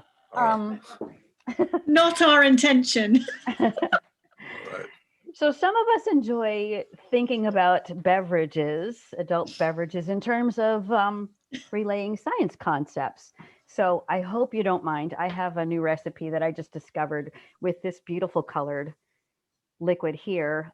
It's from the butterfly pea blossom flower, which has its natural color. It's not color additive, but it's kind of interesting. It's also a pH indicator. So happen to have a glass handy. So demonstrating what we can do. I made some land-based ice, frozen ice here in my glass, and happen to have a cocktail ready. I hope you don't mind. So this beautiful colored liquid, sorry, I'm dropping things, into my land-based ice. I need more cocktail to go with this amount of ice. And then I need to get my lime juice to add some acid. Sorry.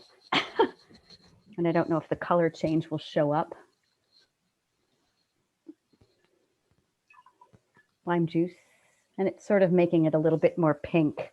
Anyhow, but then of course you can have some frozen ice and then add some floating ice to that. And talk about how those differ.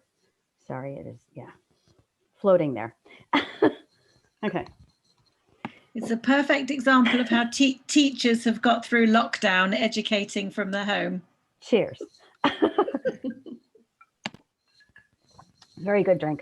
So the butterfly pea blossom mixed with some vodka, a bit of maraschino.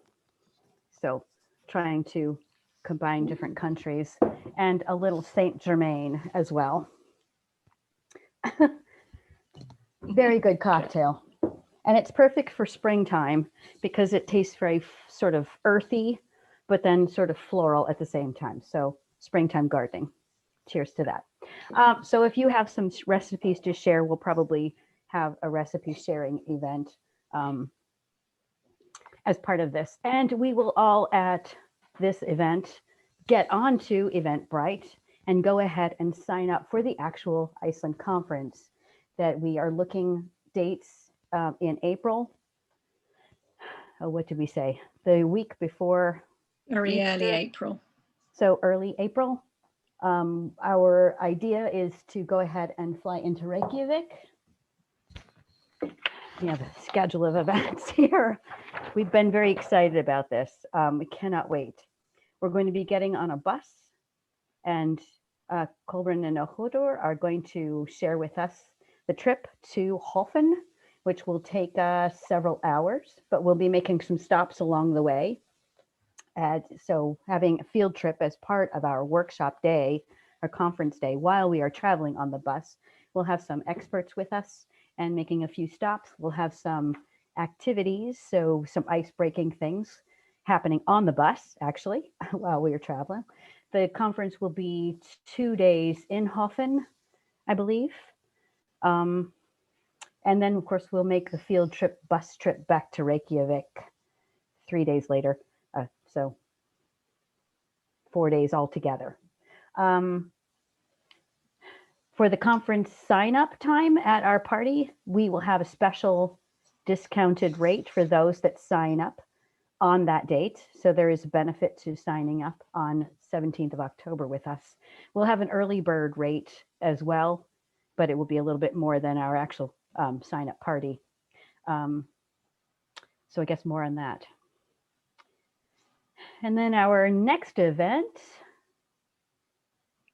oh, this is me again, sorry. That would be the conclusion of our pre-Iceland series at this point in time, unless we have some great new inspiration. Not quite. We have one more. We have one more coming about glaciers, okay. But we don't have enough details to share it yet. But oh yes, yes. November is glacier month. Yes. Okay, so then our Arctic Science Ministerial 3 work has been to create deliverables that focus on the gaps and the barriers that are seen in the strengthen theme. Sorry, let me get to my slide with my notes on it. Okay, so our conversations, we're thinking about the gaps and the barriers that are evident in our minds as far as polar education goes. So thinking about that in different ways, polar, and then education and outreach. So how to strengthen the work is the theme that we've been asked to address. So we've been in the early planning stages and formats as far as our global conversation will take place. The other two deliverables, I should back up, I'm sorry, would be the Polar Resource Book relaunch. So that was one. And then the other deliverable, of course, is our workshop conference in Iceland, and building a network of educators within Iceland. So this would be our third deliverable. It actually was inspired by a conversation that took place back in May of last year, I believe it was, with the Arctic Science Ministerial organization. And that structure was really impactful to many of us and the conversations that got started. And we wanted to build on that, not replicate it, of course, but put our own spin on things and maybe expand it a little bit more. So what we're hoping to do is to think of some really good driving questions to begin these conversations. And what we're envisioning is that it's going to be a cafe sort of situation where if you came into a room and having small tables and you sit down at one, we were thinking about speed dating also, where you sit down at one table and start a conversation with the people there at the table, addressing perhaps a discussion prompt of some kind or a big driving question. And then having a discussion and then moving to a different table perhaps and sharing what happened maybe at the first table. Perhaps it's a different question that we would address. We're still working at that. How do we want to structure this? But to begin the conversation, and then of course to collect anything from these conversations to help think about ways to strengthen our relationships and build our networks. So being able to combine networks or network weaving is what we want to think about, meshing these different groups. So some of our ideas to network weaving, and then also upstreaming education, science education, and thinking about that instead of just having like big science projects with education coming as, oh, and we need to do outreach education also, but how can we take that, but have education and outreach be more a part of science process and science investigations, not just as an end, like you do the research and then you educate, but how can the education be included in the other steps along the way? So if we go to the next slide, this is actually from a website that we were thinking about working with or through the World Cafe. But this is a great image to look at, the process we want to utilize, or for you to utilize. Actually, we're going to ask you to interact with us again. Sorry, my screen is small. It's hard for me to see that. All right, so the World Cafe guideline, thinking about, coffee cup and sharing and people and interactions and thinking about dialogue amongst all these groups. So if you just look the different images there, so have fun. It should be a fun experience. We don't want to put people on the spot and pressure. No, we don't want that. So slowing down and thinking about and having time to reflect, listening together, and then also looking for patterns and insights that develop. I find oftentimes when I'm in a community just like this, if we start to think about things and start to talk naturally, just as with our art ideas and concepts, that we find the connections and the patterns there. And it also creates insights and makes us think about things. Contributing to your own thinking, so growing your own knowledge, speaking with your mind and your heart, facilitate with yourself and others, doodling and drawing. Sometimes we learn through that or have a new idea. The process of drawing actually was kind of fun, making all those snow crystals. And then listening for others' understanding.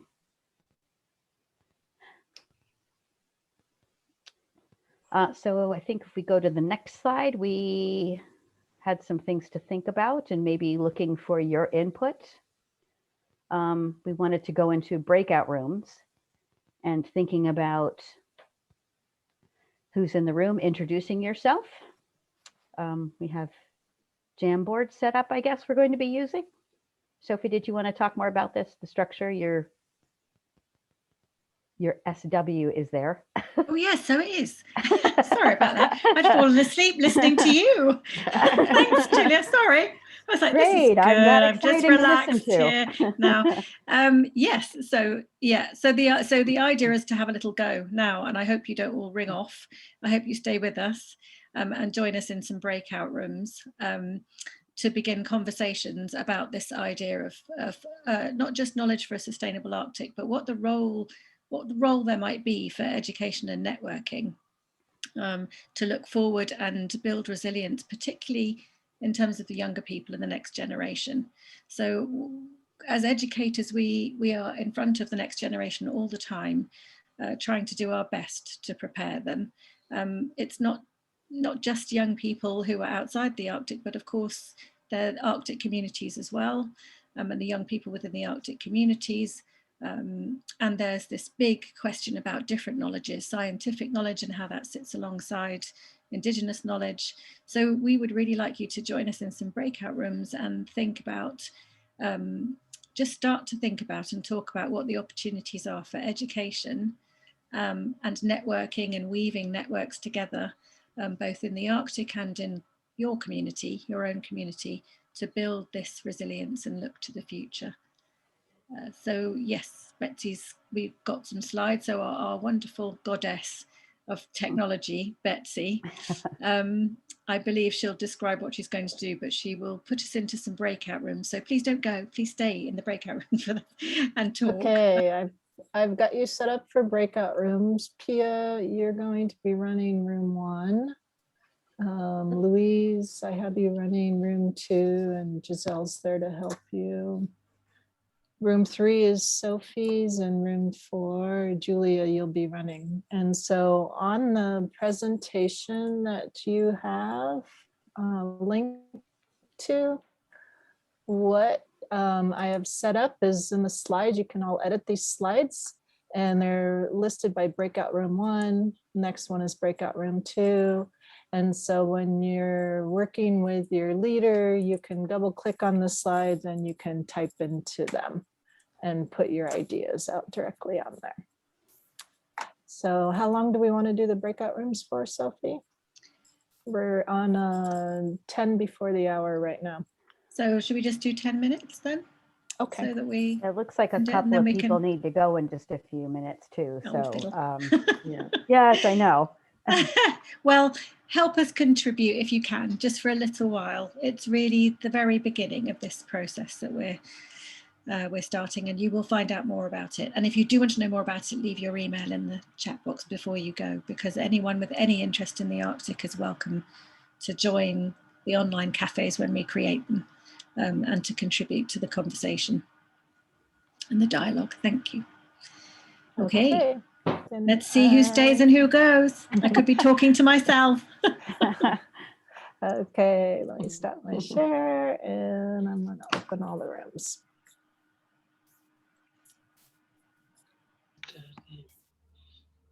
Right.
Girlfriend, what's up?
Hello.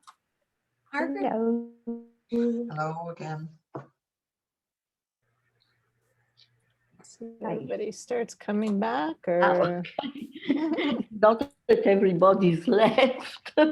yeah, I guess that was a good way to clear out the meeting.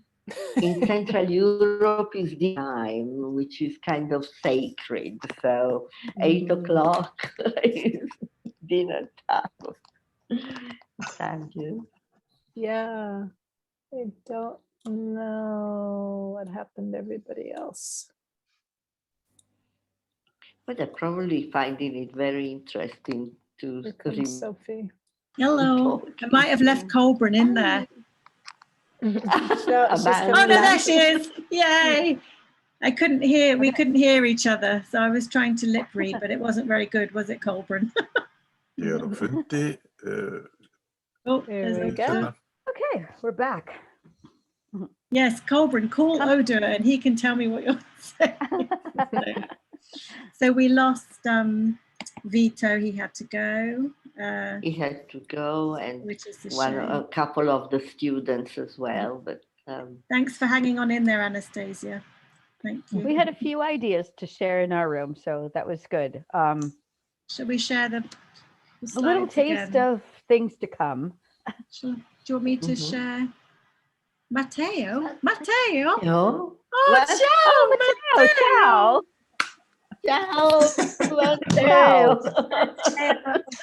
Ciao, Matteo. Ciao, ciao. Nice to meet you. Ciao. We miss you. Ciao, cari. Raka.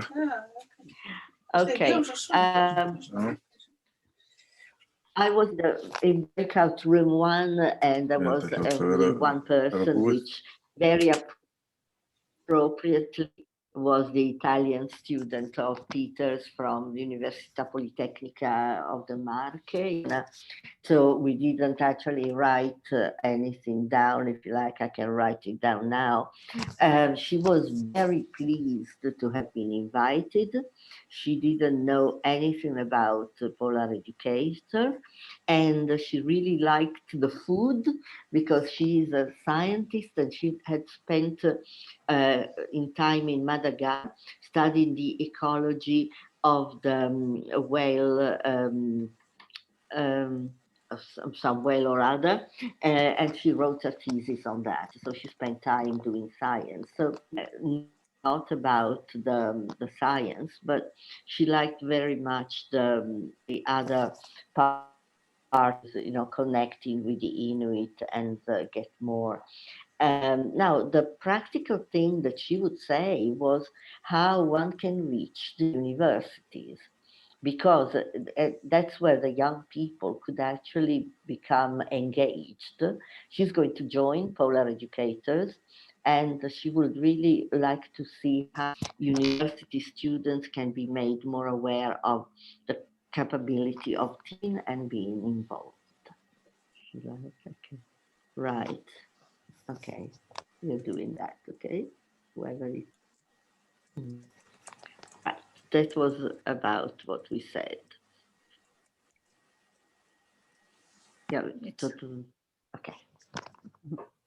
Okay, so we were in room 2, breakout room 2, and we were talking about, you know, ideas, and a lot of it kind of boiled down to getting people engaged in PEI, and especially reaching out to trying to find people in regions that aren't represented in PEI specifically yet.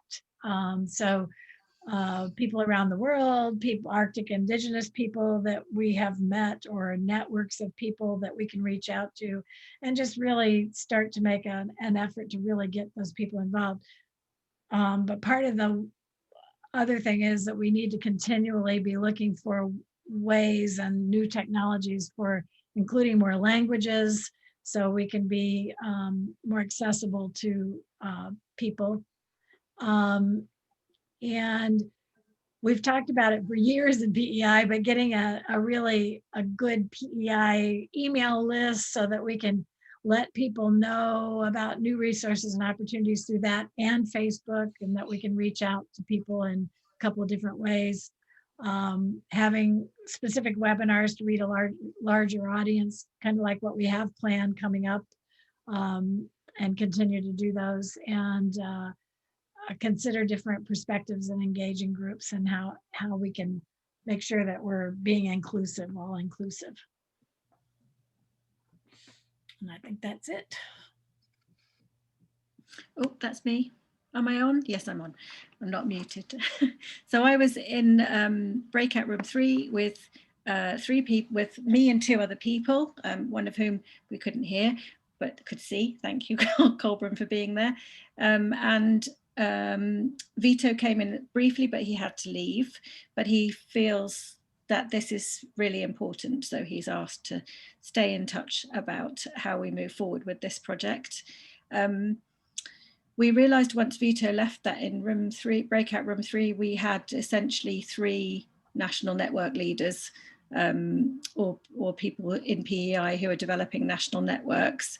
Me in the UK, Rainer with a lot more experience in Germany, and that's not 300, that's 3,000 educators there in the German network, by the way.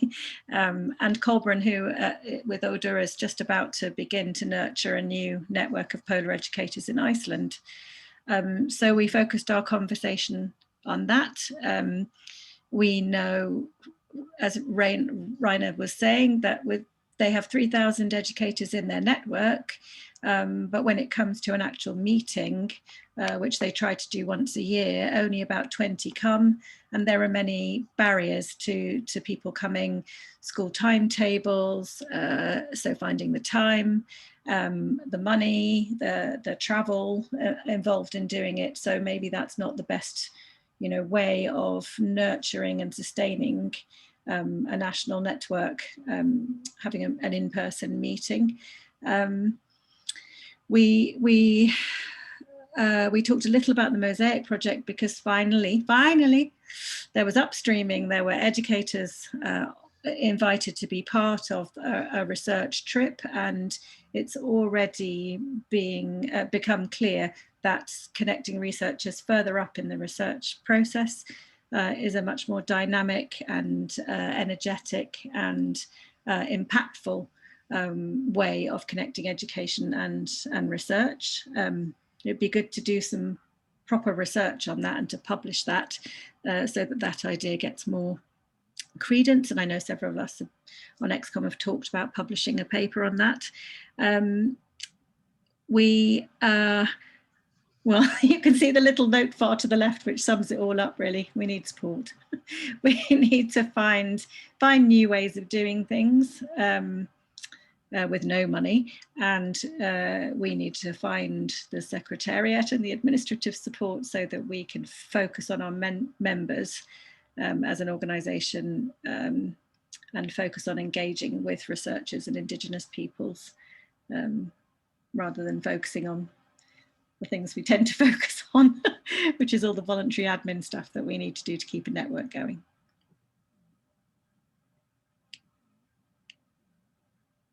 And then number 4, after I unmute myself, yes. So there were 3 of us in the room.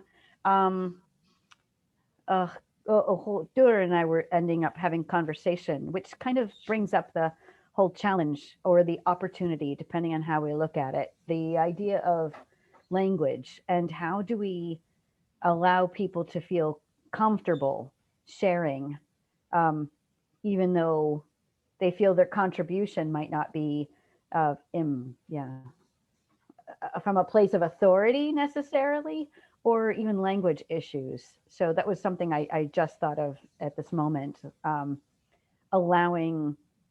including people at whatever level where they feel they are in their career, that their voices are needed and valuable.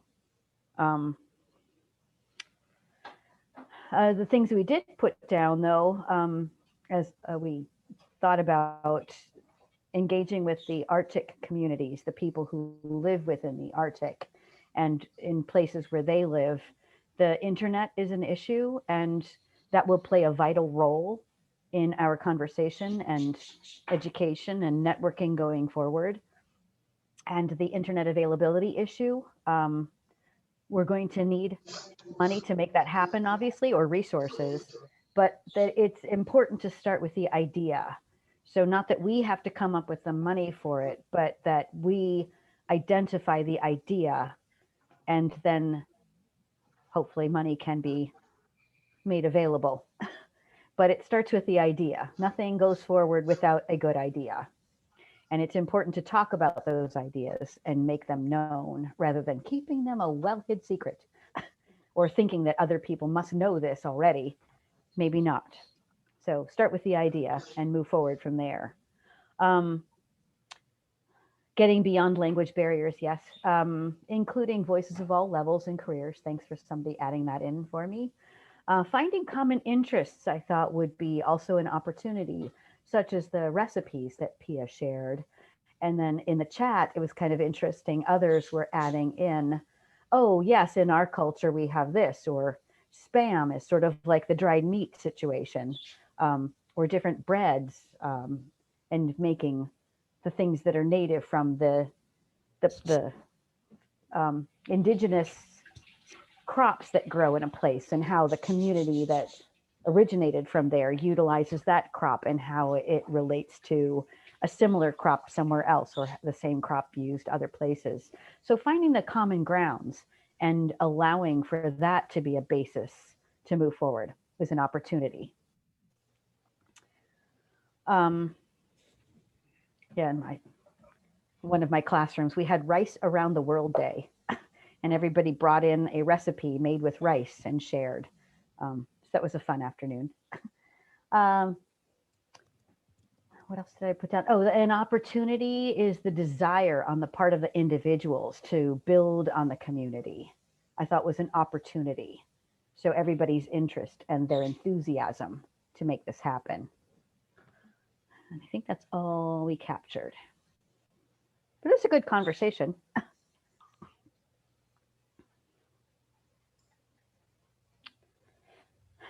Okay, summary of important points.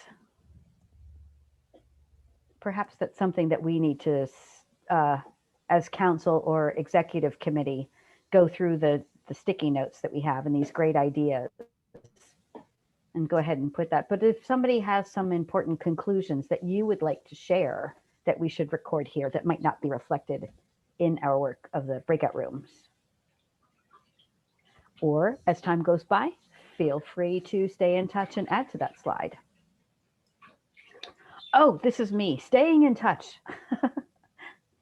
Yeah, so the important points of PEI. So we get involved is on the link or as part of our website, polareducator.org. Please don't be a stranger.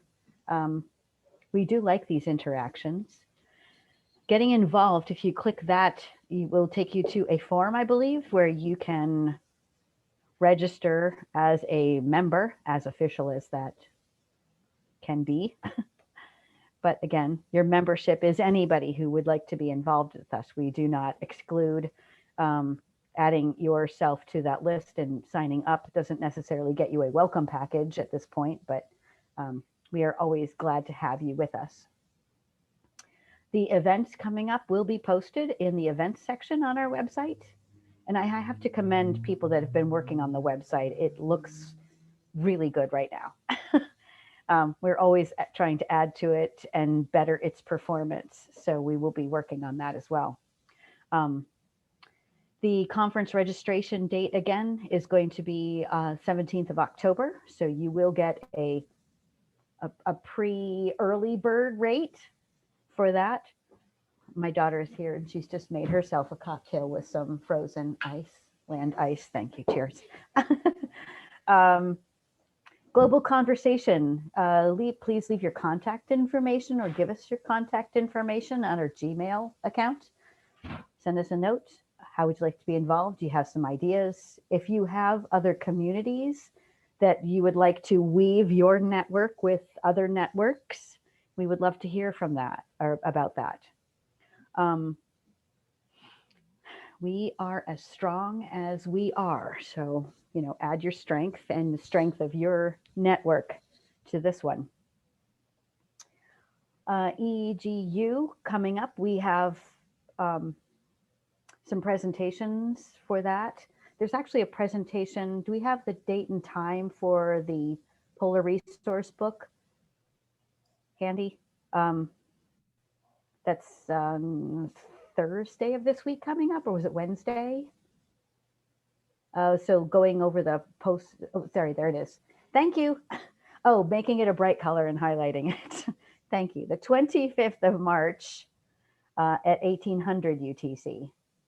And there's the room number or the session number. So if you want to hear more about the Polar Resource book. So again, that's the first deliverable that we are submitting.